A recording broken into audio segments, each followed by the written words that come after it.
Fala, galerinha, beleza? Seja bem-vindo à nossa aula de Física para a terceira série do Ensino Médio da Rede Estadual de Goiás. Lembrando que esse é um projeto Seduc em Ação, que terá programas diários com aulas para o ensino médio.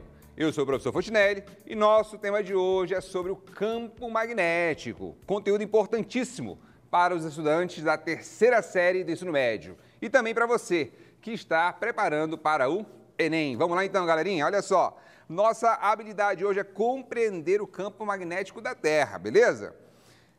Então, lembrando da aula passada sobre campo magnético, olha o que nós temos aqui, né? Uma limalha de ferro dentro de um líquido, tá certo? E a gente está misturando, ele está totalmente aleatório.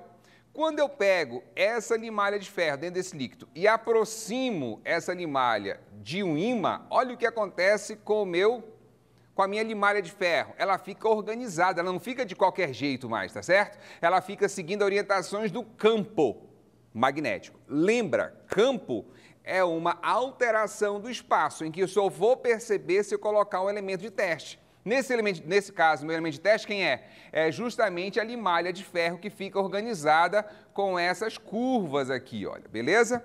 E aí, o que nós vamos ter, então? Lembrando, né, da aula passada, isso aqui tudo é uma revisãozinha rápida para a gente chegar no campo magnético terrestre. Quando você pega essa limalha de ferro, né, coloca um ímã próximo, ela fica organizada nessa forma, onde a gente fala o quê? Que sai o campo elétrico, o campo magnético, sai do polo norte e entra no polo sul. Sempre assim. Isso na parte externa do meu ímã. Olha lá. Sai do norte, polo norte, e entra no meu polo sul. Dentro, internamente, o que acontece com essa minha linha que representa o campo magnético? Vai sair do polo sul e vem para o polo norte. Por que isso, Fonte? Porque você vai ter justamente aqui, olha, uma figura fechada, tá certo? O meu campo magnético gera essa característica aqui, uma figura fechada. O meu campo magnético ele é representado por essa letra B, que tem uma setinha em cima. Por que tem essa setinha em cima? Porque você vai ter justamente um vetor. O vetor tem direção, sentido e intensidade. Então você tem aqui, olha, qual é a direção nesse ponto? Para a direita, direção horizontal, sentido direita, e a intensidade é o tamanho dessa seta aqui, que é o meu vetor. Se eu pegar um outro ponto, pode ter uma outra direção e um outro sentido, beleza? Tudo isso nós vimos na aula anterior.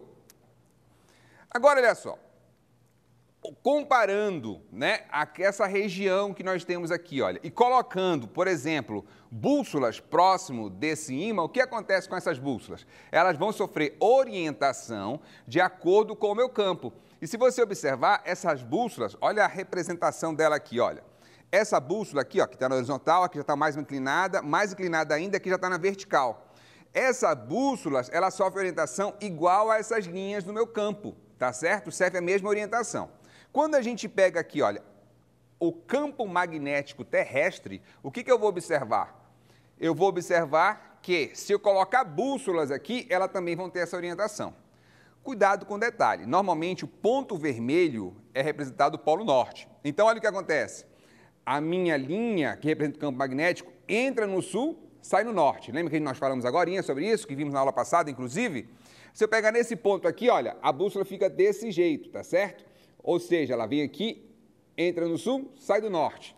E assim, em qualquer ponto que eu pegar dessa minha representação, ela vem aqui, olha, entra no sul, sai do norte. Sempre a linha sai no meu norte, no meu ímã. Ora, se ela sai do norte e aqui na Terra ela está saindo desse ponto aqui, já que nessa bússola ela sai desse ponto, o que eu vou observar? Que aqui na Terra ela vai ser o polo norte. Como assim, Fontinelli? Polo norte, aí é o polo sul. Calma, relaxa.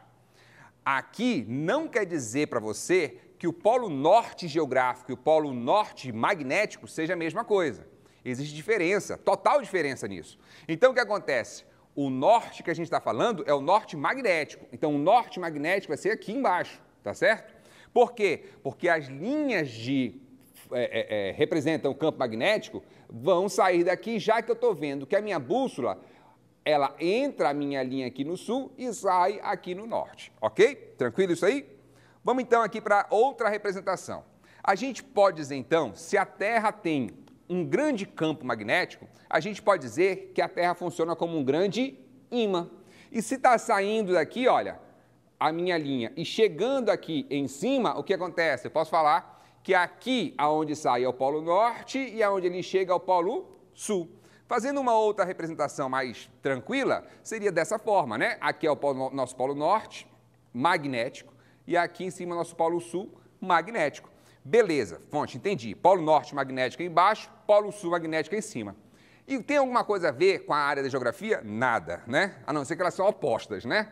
E o que acontece? Então, lá nós temos o Polo Norte geográfico. E aqui embaixo nós temos o Polo Sul geográfico. Inclusive, galerinha, esse campo magnético da Terra não é fixo. Ele pode sofrer alterações e nós estamos entrando numa fase de alteração. E isso pode causar vários problemas, porque pode acontecer da Terra ter parcialmente o seu campo magnético comprometido enquanto sofre uma inversão de polos, tá certo? Bem, entre os problemas que pode acontecer, a gente vai observar o seguinte, olha só, a representação aqui, olha. O campo magnético da Terra seria como se fosse um campo de força. Nossa, igual do Star Wars?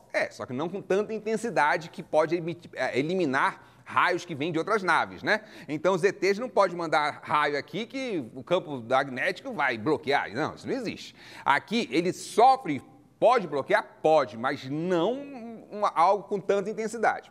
Porém, ele faz com que a gente consiga sobreviver com maior facilidade no nosso planeta. Por que isso acontece? Pelo seguinte, o giro do manto, de uma parte do manto mais fluido, ele gira, a teoria mais aceita é essa. Ele gira e esse movimento das cargas provoca um campo magnético. E a gente vai ver isso na próxima aula, provavelmente, sobre a questão do movimento de cargas elétricas poderem produzir um campo magnético, beleza? Então, olha só, vamos entender aqui melhor o que acontece. O Sol sofre várias explosões, tá certo? E nessas explosões ele libera partículas carregadas. Essas partículas carregadas chegam na Terra e podem até deformar o campo da Terra. E olha que interessante que nós temos aqui, ó. Uma animação para você. As explosões do Sol vão acontecer e às vezes ocorre uma explosão muito grande, tá certo? Essa explosão muito grande vai emitir milhares de partículas em direção a todo o universo. E, particularmente, quando ela vai na Terra, pode ser um problema. Essas partículas viajam com praticamente a velocidade da luz. E está aqui o campo magnético terrestre, que já é deformado devido ao vento solar. Só que aqui, quando você tem uma intensidade muito grande de partículas chegando, ele consegue passar por várias camadas do nosso campo magnético. Mas, mesmo assim, a gente consegue proteger, o nosso campo magnético consegue proteger toda a sua, quase toda a sua a quantidade de carga que chega para não chegar aqui na Terra. Olha o que acontece, quando ele passa, né, está passando aqui, esse campo magnético pode puxar essas cargas, porque tem umas partículas, tem uma polaridade, e aí você sabe que polos opostos vão atrair, polos iguais vão repelir, e existe uma configuração aí de força de tal forma que essas partículas voltam e podem entrar na Terra. Beleza. Quando elas estão atravessando a atmosfera, elas têm uma tendência de ir do vermelho, meio laranjado, ao verde. Depende do tipo de partícula que esses elementos que vêm do Sol vão encontrar. Qual tipo de composto químico na atmosfera que ele vai encontrar? Dependendo do tipo de composto, ele vai provocar uma coloração, beleza? E aí o que acontece, pessoal? Qual é o problema de você ter a questão da nossa inversão de polaridade? É que se você perde o campo magnético, você perde essa proteção.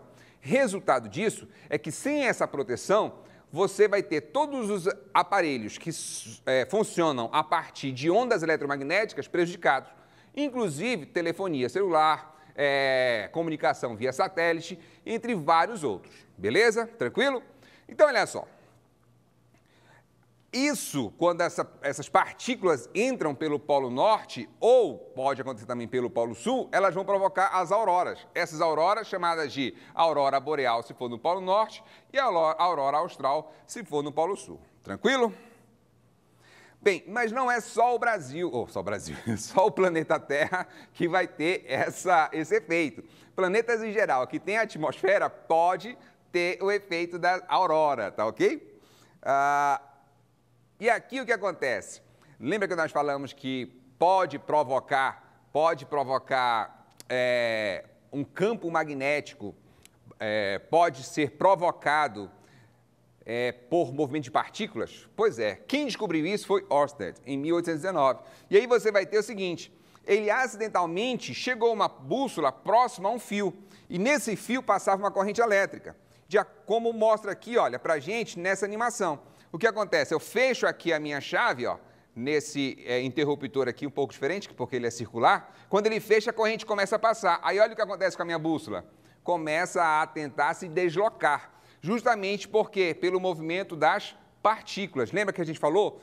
Próximo ao núcleo, você tem movimento de cargas elétricas, não é isso? Esse movimento de cargas elétricas provoca o campo magnético terrestre? Pois é, Ørsted conseguiu verificar isso, ao acaso, foi um acidente, tá? Só que ele não conseguiu explicar isso matematicamente ou fisicamente. Quem explicou isso foi Ampère.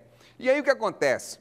Quando a gente colocar isso aqui na prática, a gente pode observar o seguinte, olha, aqui medindo uma corrente zero ou voltagem zero, e aí você tem uma bússola. Olha aqui a orientação da bússola minha como é que está. Está no sentido horizontal. Quando eu ligo aqui, olha, o que acontece com a minha bússola? Muda a orientação. Por que isso acontece? Acontece porque esse fio passa a ter corrente elétrica. E toda partícula em movimento provoca o quê? Campo magnético, em movimento ordenado, no caso, que é a nossa corrente elétrica. Fechou? E então o que acontece? Eu vou ter uma corrente passando aqui, logicamente, ela provoca uma alteração do espaço do meu campo, de uma região próxima, e aí a minha bússola sofre uma reorientação. Tranquilo, galerinha? Então a gente entendeu agora por que o campo magnético terrestre é porque a gente tem movimento de partículas próximas ao seu núcleo. Fechou? Então, por hoje, fechamos por aqui, galerinha. Encerrando, não saia daí, cara, pois após o intervalo teremos aula com o grande professor Alejandro Sanches. Para você que é estudante da 3ª série do ensino médio. Até a próxima e um forte abraço. Valeu, até mais.